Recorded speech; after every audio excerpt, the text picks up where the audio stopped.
Sabi nila, kapag ipinanganak daw tayong mahirap ay hindi natin kasalanan. Ngunit pag namatay tayong mahirap ay mayroon na tayong kakulangan. Gasgas mang maituturing ang pahayag na ito, ngunit sa ilan ay hindi nila ito pamantayan.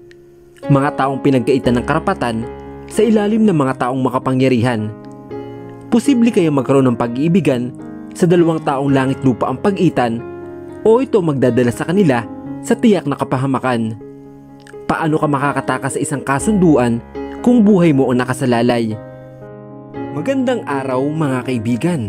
Samahan niyo po akong muli para sa isang kwentong pag-ibig na aking ibabahagi sa inyo na tiyak na kapupulutan ng aral at magpapaantig sa inyong mga puso. Pero kung bago ka pa lamang ay pakilike po ng ating video. Pakiclick ng subscribe button, gayon din ang bell icon para lagi kang updated sa mga susunod ko pang upload.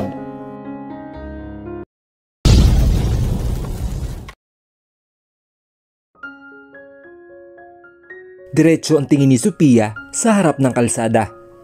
Tahimik ang loob ng kotse kung saan nakasakay siya kasama si Amanda at ang kanyang amang si Rafael. Ihahatid nila si Amanda sa eskwelahan. Matalino at may talento ito kaya alam nilang hindi masasayang ang panahon na gugugulin nito sa eskwelahan. Pasimple siyang lumingon sa backseat para silipin kung anong ginagawa ni Amanda. Saka dinaanan ng tingin si Rafael na tutok sa pagmamaneho. Ilang araw na ang lumipas magmula nang bumalik siya sa asyenda, pero di pa rin niya masyado kinakausap ang taong nagmamaneho ng sasakyan. Ramdam niya ang panunuyo nito sa kanya, pero hindi pa rin niya magawang kausapin ito dahil hindi pa tuloy naghihilom ang sakit ng katotohanan sa kaniya. Ilag pa rin siya at madalang iton na tingnan sa kanyang mata. Nandito na tayo sa school, ani Amanda na sabik na bumaba ng sasakyan habang nagmamaling tanggalin ang seatbelt na nakakabit sa kanya. Mama, ayaw po matanggal nito. Ako na magtatanggal anak, ani Rafael na umalis ang seatbelt niya. Umalis nito sa kinaupuan para lapitan si Amanda at tulungan para alisin ang seatbelt. Huwag ka munang bumaba ng sakyan, paalala ni Sophia bago buksan ang pinto ng kotse at lumabas. Inalalayan at sinamahan siya na makapasok sa loob ng gate at na makitang sinalubong ito ng guro, doon na siya bumalik ng sakyan para umuwi na rin sa asyenda. Sa kanilang biyahe pa uwi, wala pa rin nagbago sa katahimikan na tila lalong lumala nang mawala na si Amanda. Halata nagpapakiramdaman at nagkakailangan, subalit nawala ito na makitang umiba ng direksyon ng daan si Rafael. Dahilan kaya nakapagsalita si Sophia. Hindi ito ang daan pauwi sa asyenda. Saan ka pupunta? Aniya habang nagtatakang nakatingin kay Rafael. May pupuntahan tayo. At sino may sabing sasama ako? Saglit siyang tiningnan ni Rafael bago ibalik ang atensyon sa daan. Wala itong sinagot kaya pinili lang niyang manahimik at panoorin ang mga dadaanan nilang istruktura. Minsan, hindi na rin niya kinakaya ang pagsusungit at pagpapahirap na ginagawa niya kay Rafael. Wala siyang planong magsuplada habang buhay pero di niya mapigilan ang sarili na hindi mainis, lalo na't mabigat ang pinagtalunan nila at may kinalaman pa ito sa mga magulang nila. Magmula nung sumama siya pa uwi sa asyenda, ramdam na ramdam niya ang effort na ginagawa ni Rafael para lang magkaayos silang dalawa. Minsan hindi ito tumitigil sa pag-uusap sa kaniya at ginagawa nito ang mga bagay na hindi naman ito ginagawa sa kaniya noon. Kagaya na lang ng pagbibigay nito ng pulang rosas sa tuwing umaga kapag nagigising siya. Kung hindi nito maabot ng personal, dinadaan sa anak nila para iabot sa kaniya. Malaki ang pagbabago na nakasanayan niyang ugali nito at hindi niya maitatanggi na mas nagugustuhan niya ang version nito ngayon. Mas kalmado, palangiti at nagagampanan ang pagiging isang mabuting ama para kay Amanda. Narito na tayo. Rinig niya sa katabi at ngayon lang napagtanto na narito sila sa isang seaside park. Binaba niya ang bintana ng sasakyan at sumalubong sa kanya ang hampas ng hangin na nagmumula sa dagat. Rinig rin niya ang hampas ng alon na tila isang musika sa pandinig niya. Nakakakalma ang hangin at sobrang payapa ng paligid. "Gusto mo bang bumaba?" tanong ni Rafael na wala pa mang sinasagot si Sophia sa kaniya. Lumabas na siya ng sasakyan para pagbuksan ito ng pinto. Inilahad ang kamay nito upang alalayan itong lumabas ng sasakyan na tinanggap naman ito. Walang masyadong tao at malayong malayo sila sa syudad na maingay at magulo. Naglakad sila palapit sa dagat at sa bawat hakbang sa malinis at maputing buhangin, lumulubog ang mga paa nila kung kaya't napagdesisyon ng tanggalin ni Sophia ang sandals nila. "Ako na ang maghahawak." Napatingin siya kay Rafael na di niya inaasahang magboboluntaryo pa para lang hawakan ang sapin niya sa paa. Wala siyang imik na binigay nito at sinalubong ang bawat hampas ng hangin sa buong katawan niya. Hindi niya namamalayan ang kanyang labi na kumukurba pataas dahil sa pansamantalang katahimikan at kapayapaang natatamo niya ngayon. "Ganito ang gusto ko." Wala sa sarili niyang sambit, saka ipinikit ang kanyang mga mata para lalong damhin ang nararamdamang hangin. Katahimikan, kapayapaan, at malayo sa gulo. Walang ibang iisipin kundi ang pamilya mo lang. Napatingin si Rafael kay Sophia. Walang lumabas sa bibig niya, subalit mayroon ng mga plano sa isip niya na alam na rin ng ina nito. Ito ang unang taong sinabihan niya patungkol sa plano niya. At binigay rin naman agad nito ang basbas at suporta sa desisyong gagawin niya. "Handa akong ibigay ang tiwala ko sa iyo para sa kaligtasan ng anak ko at ng apo ko. Ipangako mo lang sa akin na tutuparin mo ang plano mo para sa kanila at para rin sa kaligtasan nyo bilang isang pamilya."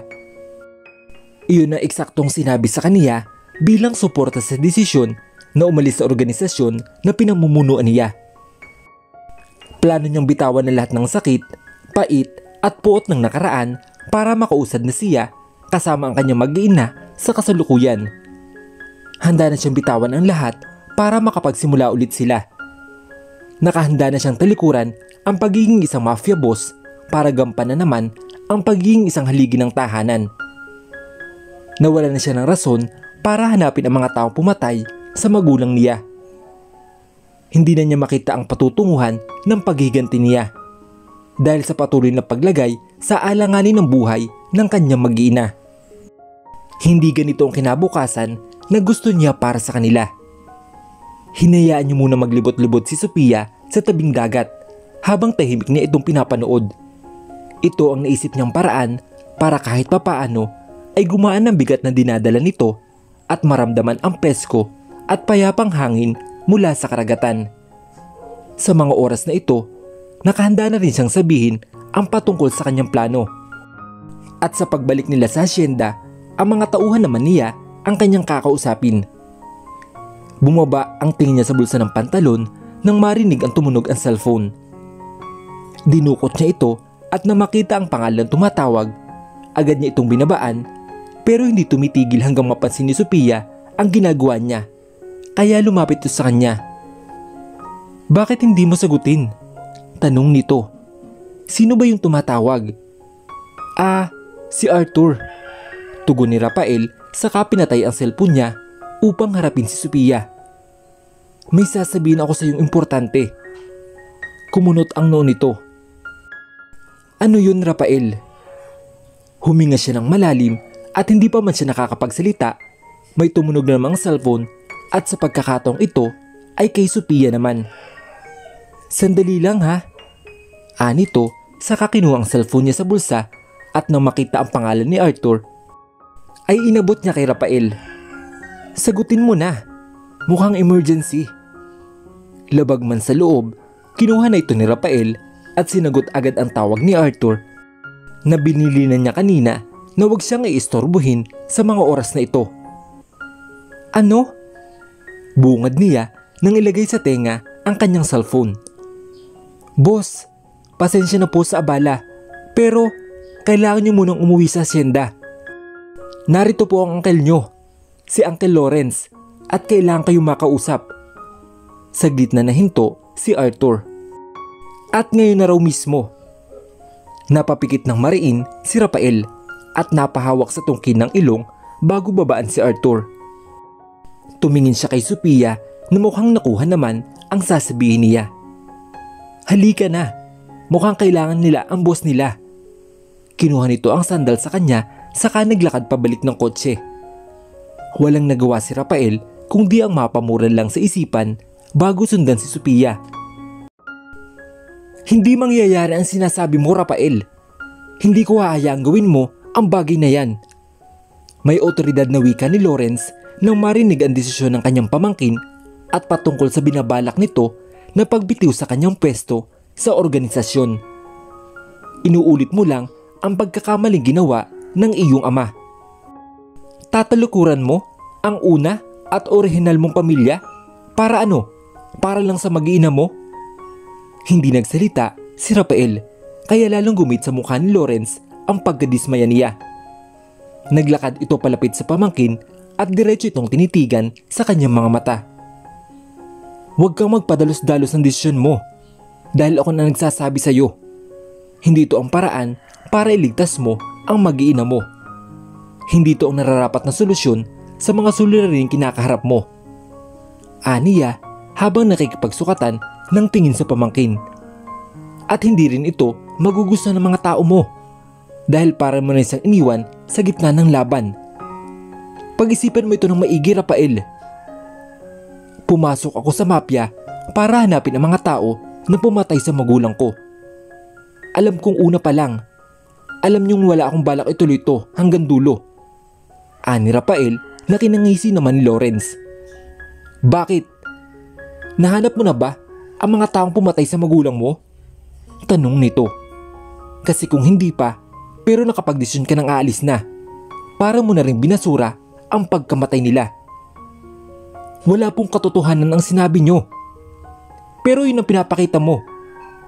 Idinuro-duro nito ang dibdib niya habang di pa rin inaalis ang diretsyong tingin sa mga mata niya. Nagpadala ka na naman sa emosyon mo. Sinabi ko na sa iyo nung una pa lang na dispatchahin mo na ang babaeng yun, si Sophia. Pero di mo ginawa. At tingnan mo ang naging resulta. Sinira ka nila at nagpasira ka naman, Rafael. Uncle, Rafael, pakinggan mo ako. Tinapik siya nito sa magkabilang balikat. Bibigyan kita ng 1 linggo para mapag-isipan mong maigi ang bagay na yan. Huwag mong sayangin ang panahong ginugol mo para marating yung pwesto mo. Isipin mo rin ang mga kasama mo na nakahandang ibuhos ang buhay para sa'yo. Tapos ano, tatalikuran mo lang na parang ganun na lang? Hindi nila yun magugustuhan, Rafael. Napalunok si Rafael at kung kanina'y buo ng kalooban niya sa desisyong gagawin niya, tila nagkaroon siya ng pagdadalawang isip dahil sa mga sinabi ng Tio Lawrence niya. Inalis ni Danica ang tenga niya nakadikit sa pinto ng opisina ni Rafael nang marinig sa loob ang papalapit na tunog ng sapatos sa kinatatayuan niya. Bumukas ang pinto at iniluwa ang kanyang Tio Lawrence na hindi maganda ang timpla ng mukha matapos ang pag-uusap nila ni Rafael.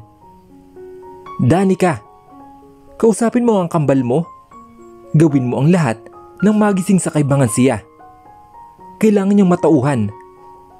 Anito sa kanya bago tuluyang umalis ng opisina ni Rafael.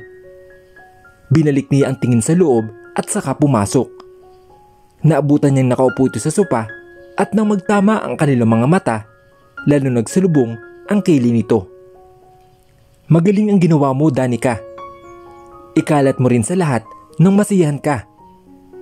Ani Rafael saka umalis sa sopa at naglakad patungo sa mesa niya. Naisip ko lang kasi na masyado kang padalos-dalos sa mga desisyong ginagawa mo. Masyado ka na nagpapadala sa emosyon mo nitong mga nakarang araw. Kaya naisip kong sabihin ito kay Uncle para mabigyan ka ng payo. At lumabas ka dito, Danica. Itinuro ni Rafael ang nakabukas niyang pintuan. Hindi ko gustong pinapakilan mo ako sa mga nagiging desisyon ko, Danica. At alam kong ganun ka rin. Alam ko ang ginagawa ko. Kaya pakiusap lang. Hayaan niyo ako na magpasya ng ako lang. Isang malalim na buntong hininga ang pinakawalan niya bago iniwang mag-isa si Rafael sa loob. Pagsara niya ng pinto, sakto naman na nakita niya si Sophia na naglalakad patungo sa kinatatayuan niya. Nasaan si Rafael? Busy. Ayaw niya magpaabala muna. Hinawakan niya ang braso ni Sophia sa kanya hinila palayo sa opisina. Wala naman itong palag at nagpatangay na lang sa kaniya kahit walang ideya kung saan sila pupunta. Huminto sila sa isang balkonahe at nang binitawan niya ang kamay ni Sophia, agad niya itong hinarap. Alam mo, simula nang pumasok ka sa buhay namin, lalo mo nang pinagulo ang lahat. Nagsulubong ang kilay nito. Danica, alam nating dalawa na dati pa man, magulo na kayo dito. Huwag mo akong sisihin dito na para bang ako ang dahilan ng lahat ng ito. Ako yung biktima dito at hindi kayo. Sabihin na nating totoo ang sinabi mo. Pero nang dahil sa'yo, bumabalik na naman si Rafael sa pagiging mahina niya. Nagiging bulag na naman siya sa kanyang emosyon at dahil yun sa'yo. Mahina? Saang bandang mahina? Tanong ni Sophia. At anong mali sa paglabas ng emosyon niya? Hindi siya robot, Danica. Hindi robot ang kakambal mo para hindi magpakita ng emosyon na kinagagalit mo. Hindi mo naiintindihan, Sophia.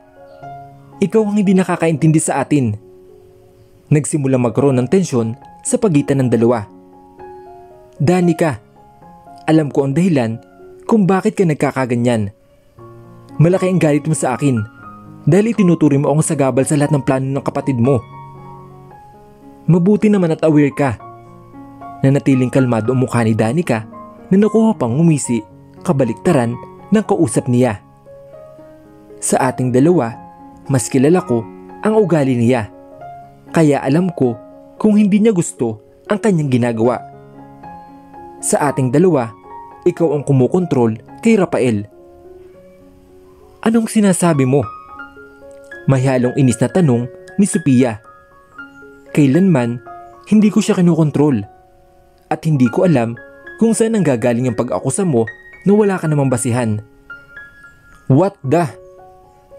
Bulong ni Danica saka lumapit sa railings at isinandal ang balakang niya.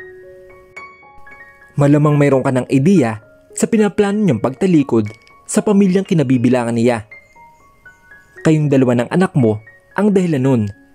At kung iniisip mong maluwag sa dibdib niya ang desisyong iyon, ay nagkakamali ka. Hindi nakaimik si Sophia at pinoproseso pa sa isip niya ang gustong sabihin ng taong nasa harap niya. Pumasok ka sa mundo namin kahit nung una pa lang ay alam mo nang magulo, delikado. Kaya sana tanggapin mo na lang na hindi isang fairy tale ang mundong ginagalawan mo. Iniwanan ni Danica si Sophia na hindi makapagsalita. Bigla siyang nawalan ng boses sa mga narinig niya. Hindi mo unawaan kung dapat ba niyang paniwalaan ang lumabas sa bibig ni Danica. Dahil maaaring pinaikot lamang siya nito o maaari din namang may parte na totoo sa sinabi nito. Ang magulang nila, hindi ito ang nais ipamana sa magkapatid. Hindi ganitong buhay. Napalingon si Sophia sa isang bahagi ng pasilyo nang marinig ang boses ni Manang Linda. May dala itong nakatiklop na mga kortina na nakasampay sa kaliwang braso. Pasensya na kung nakinig ako sa pinag-uusapan nyo dahil naroon lang naman ako sa kabilang kwarto. Tipid ng ngumiti si Sophia. Nakahingi na ng tawad sa kanya si Manang Linda at maayos na ang relasyon nila, subalit din ito kagaya ng dati. Nabuo pa ang tiwala niya sa itinuturing pangalawang ina. Ngayon kasi ay nabasag na. Ano po ba ang pagkakakilala nyo kay Rafael? Tanong niya. Sa tingin nyo, ano po yung totoo? Totoong mahal ka niya. Walang pag-ailangan tugon ni Manang Linda. Mahal niya kayo ni Amanda. At dahil sa pagmamahal niyang iyon, nakahanda siyang gawin lahat para hindi kayo mawala sa kanya. Nakahanda rin siyang iwanan ang lahat para sa inyo. Hindi na muli nagtanong pa si Sophia at hinawakan na lamang niya ang singsing na nasa daliri niya.